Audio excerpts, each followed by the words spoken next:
É fim de semana e você e seus amigos combinam de ir à praia, o que significa algumas coisas. Comida boa, bebidas, areia e, claro, aquele sol maravilhoso. Mas quando vocês chegam lá, a chuva desaba com tudo e os planos vão por água abaixo. Sem problema, é só esperar passar. Mas e se continuar chovendo? E chovendo? E como você já adivinhou, chovendo. E digamos que, por 1000 anos, o clima não seja nada além de tempo cinzento e deprimente. Bom, nesse ponto, eu duvido que você ainda estivesse por aí.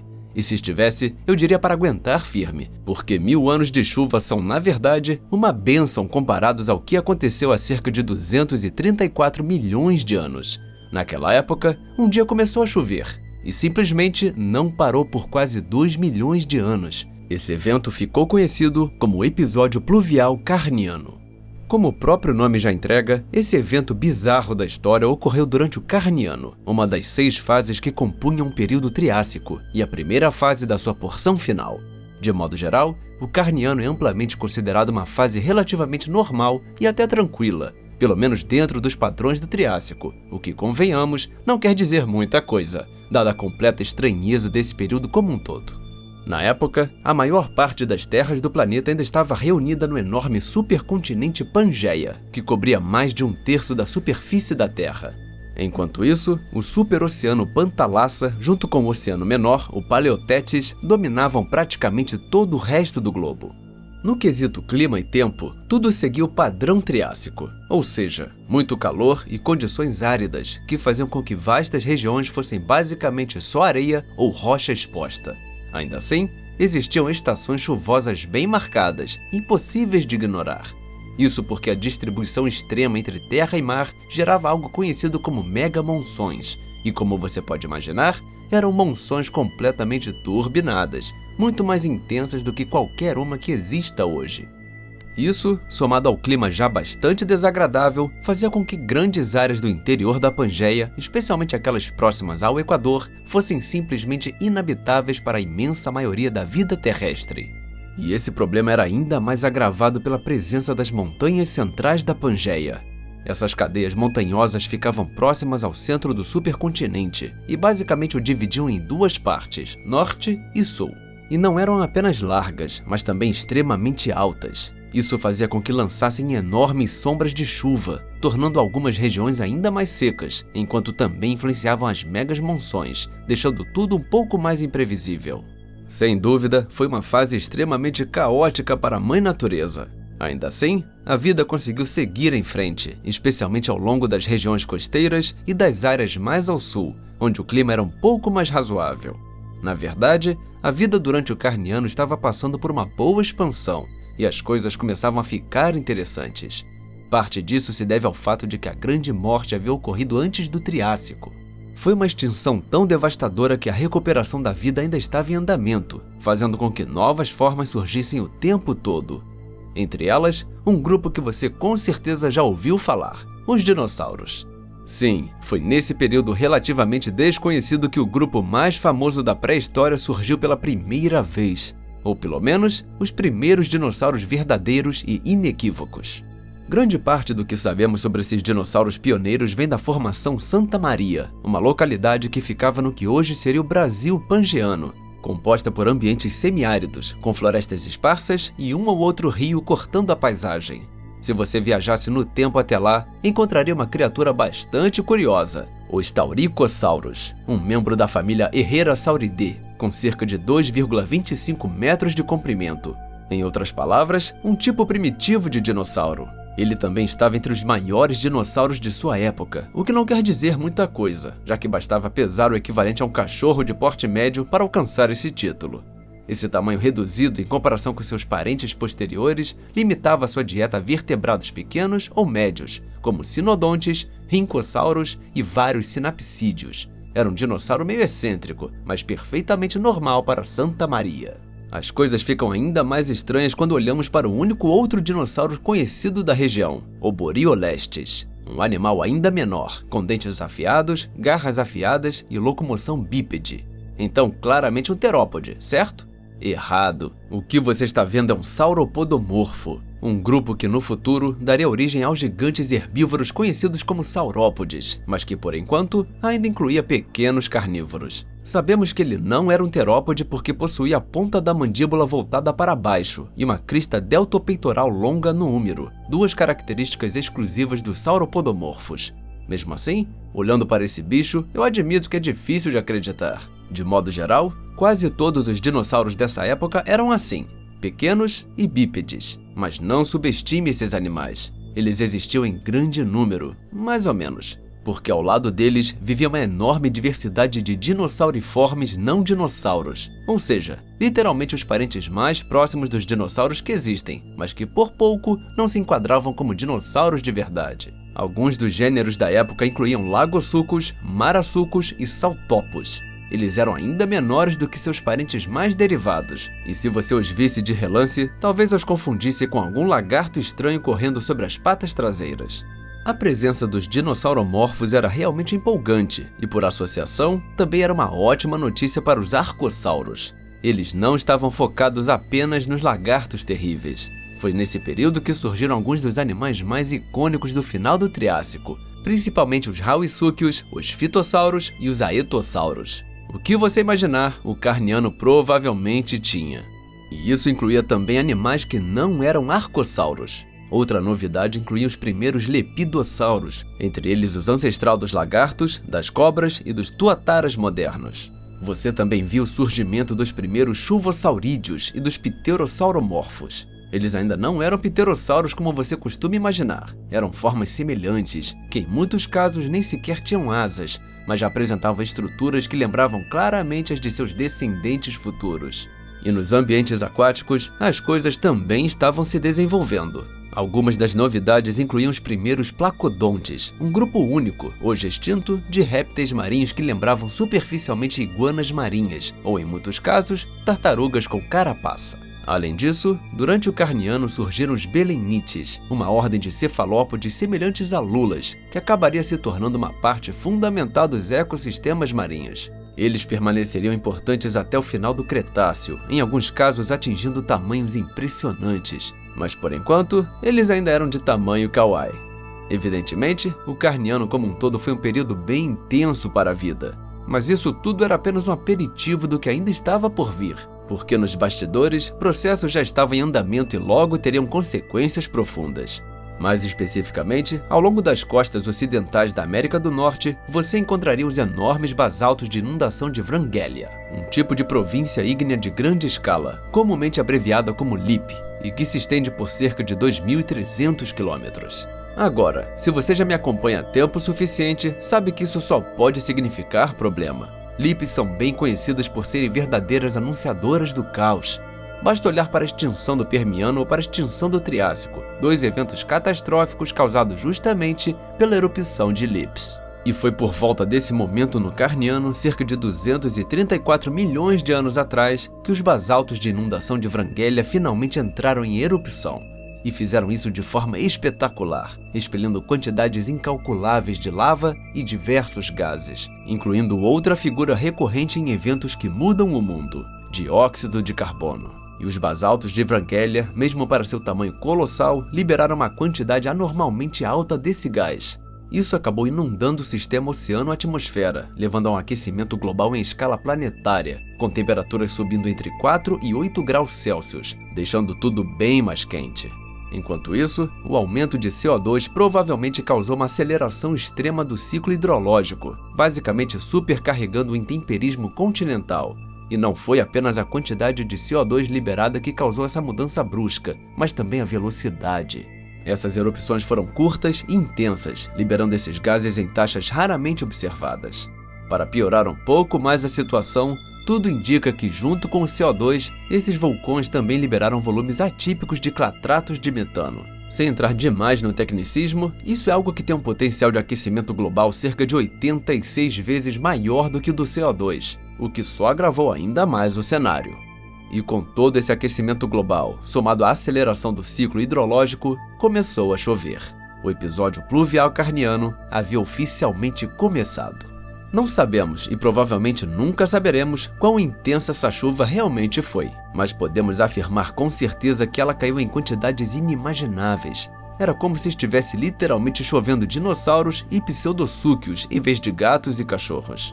A chuva foi tão extrema que temos evidências claras de sua existência em certas formações rochosas. Nelas, a erosão causada pela chuva foi intensa o suficiente para expor o embasamento rochoso. Ou seja, as rochas que ficam logo acima do manto e abaixo de todos os outros sedimentos e camadas rochosas, normalmente enterradas a quilômetros abaixo da superfície.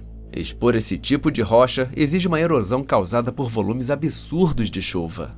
Outros indícios de que choveu uma quantidade simplesmente absurda durante esse período incluem a abundância generalizada de âmbar e certos paleossolos específicos.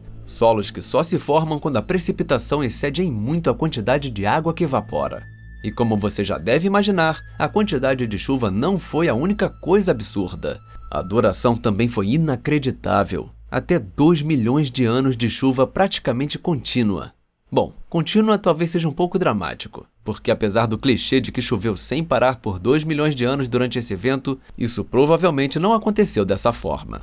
Em vez disso, esse período deve ter sido marcado por taxas de precipitação muito mais altas do que o normal, intercaladas com episódios de chuva hiperextremas. E o episódio pluvial carniano não foi só sobre chuva. De modo geral, o clima mudou drasticamente de seco para algo incomumente úmido. Pense na floresta tropical mais molhada e abafada possível. Grande parte do planeta foi transformado em regiões tropicais exuberantes, que teriam dado um belo trabalho ao carbonífero quando o assunto era aquele clima de pântano constante. Outras características que se tornaram mais comuns durante o episódio pluvial carniano incluíram planícies de inundação e pântanos em escalas gigantescas. Além disso, enormes lagos continentais, que talvez ofuscassem até mesmo os grandes lagos atuais, também estavam presentes, tornando esse mundo, sem dúvida alguma, 100% certificado para quem sofre de talassofobia. No entanto, como acontece com quase tudo, onde há um empurrão, há um puxão. E embora a chuva incessante tenha sido a regra durante esse evento, acontece que a aridez não desapareceu completamente durante o episódio pluvial carniano. Além de episódios periódicos em que condições secas retornavam parcialmente, alguns estudos também sugerem que certas regiões foram praticamente apunhaladas pelas costas por esse evento, tornando-se ainda mais áridas do que nunca. E isso incluía justamente um dos lugares mais secos da história, os interiores da Pangeia. Como mencionado, durante o início e o meio do Triássico, esses domínios internos do continente eram basicamente inabitáveis para a vida. Quentes o suficiente para literalmente cozinhar uma variedade de carnes, inclusive as vivas, e tão secos que enormes desertos se estabeleceram. Portanto, se essas regiões realmente ficaram ainda piores durante o episódio pluvial carniano, é difícil imaginar qualquer coisa sobrevivendo nesses bolsões extremos. Mas estou divagando. De modo geral, estamos falando de mais de 1 milhão de anos de clima úmido, chuvoso e implacável. E para alguns, isso pode até soar como um período aconchegante, algo como aquelas cidades meio cyberpunk onde está sempre chovendo. Mas na realidade, esse evento foi menos acolhedor e muito mais destruidor ou transformador de mundos. Afinal, chuva demais bagunça tudo, e o evento pluvial é considerado uma espécie de extinção esquecida. As mudanças ambientais, as inundações em escala mundial e o aquecimento global acabaram resultando em taxas de extinção de fundo elevadas. Na verdade, antes mesmo desse evento chuvoso ser proposto como hipótese, os cientistas já sabiam que grandes mortalidades haviam ocorrido durante o Carniano. Eles só não sabiam o porquê. Agora, sabiam. Surpreendentemente, embora você mal sinta a chuva debaixo d'água, parece que a vida marinha foi a mais castigada. Uma das hipóteses é que o evento pluvial alterou os oceanos ao reduzir suas plataformas carbonáticas. Isso teria prejudicado severamente os organismos formadores de carbonato. Como resultado, grandes quantidades de conodontes, amonoides e briozoários desapareceram. Enquanto isso, algas e crinoides também sofreram um impacto massivo. Há evidências bastante sólidas de que os volumes enormes de chuva foram suficientes até mesmo para diluir a salinidade dos oceanos. Para mim ou para você, isso talvez não parecesse grande coisa, mas para certos animais marinhos, isso teria sido torturante, desregulando completamente sua homeostase e contribuindo ainda mais para as altas taxas de extinção de fundo. Em terra firme, a situação foi um pouco menos dramática, mas ainda assim, longe de perfeita. Alguns animais tiveram muita dificuldade para lidar com as inundações, a chuva constante e a transformação dos ambientes. Um dos principais grupos a ser duramente atingido foi um que eu já mencionei brevemente, os rincossauros. Esse era um grupo de arcossauromorfos herbívoros, o que significa que estavam mais próximos dos arcossauros do que dos lepidossauros. Eles haviam surgido nos primeiros momentos do Triássico, encontrando sucesso rapidamente e se tornando extremamente abundantes em certas regiões da Pangeia. Em alguns casos, chegavam a representar de 40% a 60% de todos os espécimes encontrados em uma formação. E no início do Carniano, eles não poderiam estar indo melhor. Originalmente, eram animais pequenos, com corpos semelhantes aos de lagartos, mas agora haviam alcançado comprimentos de até 2 metros e desenvolvido corpos mais robustos. Seus rostos também se alongaram, adquirindo um formato mais triangular. Tudo indicava que as coisas só melhorariam. Mas o episódio pluvial carniano tinha outros planos. Os rincossauros foram absolutamente devastados durante esses anos. A principal explicação é que eles não conseguiam acompanhar as mudanças nas florestas, com sua vegetação preferida se tornando cada vez mais rara. Essencialmente, todas as famílias desapareceram, exceto uma, os Hyperodapedontinae, e nem mesmo esses duraram muito tempo. Eles sumiram já no estágio seguinte. Então sim, esses animais tinham motivos bastante legítimos para odiar a chuva. O mesmo vale para os Dicynodontes. Esse grupo dispensa apresentações, tendo nos dado animais icônicos como placerias e listrossauros. Mas só para refrescar a memória, tratava-se de um grupo muito diverso de terápsidos não mamalianos, herbívoros, que geralmente possuíam presas. Daí o nome, que significa 2 dentes de cachorro. Eles existiam desde o Permiano, e assim como os rincossauros, vinham se saindo muito bem, mas por razões semelhantes, começaram a enfrentar dificuldades durante o evento pluvial. Muitos dos grupos que ainda existiam na época acabaram entrando em extinção. Ainda assim, os Dicynodontes se saíram um pouco melhor do que os rincossauros. Sua maior diversidade permitiu que persistissem por mais algum tempo. Mas apesar disso, eles também desapareceriam por volta de 211 milhões de anos atrás. O que é curioso no episódio pluvial carniano é que, embora as taxas de extinção de fundo tenham sido anormalmente altas nesse período, eu arriscaria dizer que ainda mais animais e organismos têm que agradecer a esse evento. Isso porque muitos grupos da vida, na verdade, receberam os verdadeiros power-ups por causa dele, incluindo, é claro, os maiores amantes da chuva que existem, plantas e árvores. À medida que as terras se afastaram do paradigma árido, a flora, de forma nada surpreendente, começou uma forte recuperação.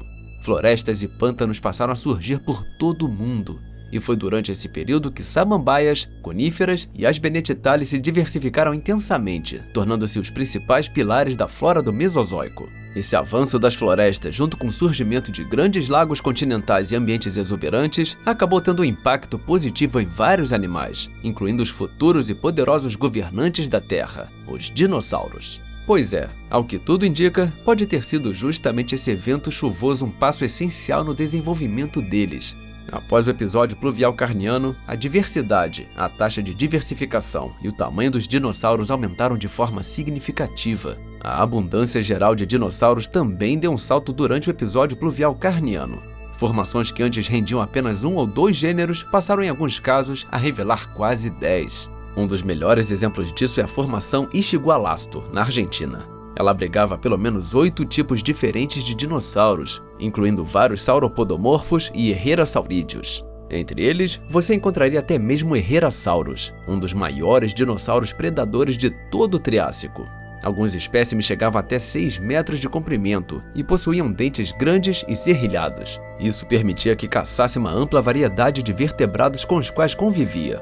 Além disso, ele se tornou um dos carnívoros mais comuns desse ecossistema específico, com mais de 50 espécimes já recuperados. Outros gêneros específicos incluíam nomes como Eoraptor, Eodromeus, Anteavis, Panfagia e Sanjuansaurus. Esse último, inclusive, não era muito menor do que o próprio Herrerasaurus. Além disso, é somente após esse evento que vemos o surgimento dos primeiros dinossauros gigantes, entre aspas. Foi durante o Noriano, cerca de 228 milhões de anos atrás, que surgiu o Lessensaurus. Ele foi um dos maiores dinossauros do Triássico, um saurópode que alcançava cerca de 12 metros de comprimento e podia pesar possivelmente até 10 toneladas, um valor próximo ao peso máximo de um elefante africano. Não é nada comparado aos saurópodes do Jurássico e do Cretáceo, mas ainda assim, impressionante. No entanto, é preciso lembrar que o Triássico não foi o auge dos dinossauros. Havia outros grupos mais proeminentes na época, que também receberam seus próprios power-ups após o episódio pluvial carniano. Isso envolveu principalmente os aetossauros, que se tornaram alguns dos animais mais dominantes em terra firme. Eles eram arcossauros mais aparentados aos crocodilos do que às aves e aos dinossauros. É fácil chamar esse grupo de estranho. À primeira vista, eles pareciam criaturas semelhantes a crocodilos, de médio a grande porte, cobertas por armaduras. Mas eram terrestres e geralmente herbívoros ou onívoros, não predadores. E tudo indica que se beneficiariam enormemente das novas florestas que surgiram, conseguindo se especializar melhor em coníferas e samambaias, ao contrário de grupos anteriores como os rincossauros. Outro grande vencedor de toda essa história foi um parente relativamente próximo dos aetossauros, embora um pouco mais sedento por sangue, os fitossauros semiaquáticos. Não é difícil imaginar por que um grupo de carnívoros semiaquáticos se sairia bem após um período de chuvas intensas. O surgimento de pântanos e lagos continentais gigantes foi basicamente o equivalente evolutivo de um choque de sais para os fitossauros. Muito rapidamente, eles se diversificaram, expandiram sua distribuição e aumentaram de tamanho. Ficaram grandes o suficiente para que praticamente qualquer coisa, incluindo saurópodes de certos tamanhos, precisasse ficar alerta ao se aproximar da água doce. E eu sei que todo mundo precisa beber água, mas não é preciso muito esforço para me convencer a ficar longe de lagos gigantes e sem fundo aparente. E embora não no mesmo grau, parece que tartarugas e crocodilomorfos também avançaram um pouco, se diversificando ainda mais. Então, quem sabe, talvez pelo efeito borboleta, tenhamos uma tempestade de chuva de 234 milhões de anos atrás para agradecer pela existência dos crocodilos e das tartarugas atuais. Claro que não dá para falar de um evento do Triássico sem mencionar como se saíram os verdadeiros governantes terrestres quando o assunto é predação, os Hauisuchius. Um grupo diverso de arcossauros geralmente quadrúpedes, aterrorizantes, com mandíbulas brutais, armaduras e temperamentos nada amigáveis. Eles já haviam se estabelecido como os principais predadores nessa época, sendo encontrados praticamente no mundo todo e quase sempre ocupando o topo da cadeia alimentar em seus ecossistemas. Ainda assim, apesar desse status dominante, eles, como todos os animais, foram impactados pelo episódio pluvial carniano. O tipo de mudança que o evento pluvial causou nesse grupo, porém, é um pouco mais ambíguo. Há debate sobre o quanto ele realmente influenciou os Hauisuchius, com alguns argumentando que mesmo que o evento não tivesse ocorrido, pouca coisa teria mudado na trajetória evolutiva deles. Dito isso, existem alguns pontos interessantes observados nesse grupo quando olhamos para o momento do evento. Para começar, embora os Hauisuchius já fossem relativamente diversos ao longo do final do Triássico, uma boa parte do gênero só aparece durante o Carniano, ou mais especificamente, por volta ou logo após a Tempestade Eterna. Além disso, embora sempre tenham sido animais de grande porte, parece haver um aumento no tamanho corporal apenas depois do período chuvoso. Isso pode muito bem ter sido apenas uma coincidência, mas ainda assim é algo curioso. E uma péssima notícia para todas as formas de vida que não eram Hauisuchius. É nesse momento que começamos a ver gêneros como Saurosuchus, um verdadeiro monstro, com cerca de 7 metros de comprimento e peso em torno de meia tonelada. Enquanto isso, o ainda maior Phaseolasuchus também só aparece após o Carniano, embora bem mais tarde. E mesmo que essas mudanças não estejam diretamente ligadas ao episódio pluvial carniano, acho justo dizer que 2 milhões de anos de chuva tiveram um impacto enorme no planeta. Um impacto que alterou seu curso para sempre. O que nos deixa com apenas mais uma pergunta. O que aconteceu depois? Qual foi o desfecho? Bem, eventualmente, como tudo na natureza, os vulcões pararam de entrar em erupção. A chuva foi diminuindo aos poucos e as condições quentes, secas e áridas que conhecemos tão bem voltaram a se estabelecer. No entanto, embora em alguns aspectos as coisas tenham retornado ao normal, os efeitos do episódio pluvial carniano foram duradouros. As mudanças sofridas pelos animais durante esse período acabariam levando direta ou indiretamente a consequências observadas muito tempo depois. Então, da próxima vez que chover, eu quero que você se lembre deste vídeo e pense em como aquela chuva pode estar impactando o seu futuro. Muito obrigado por assistir e até o próximo vídeo aqui no Zoológico Extinto.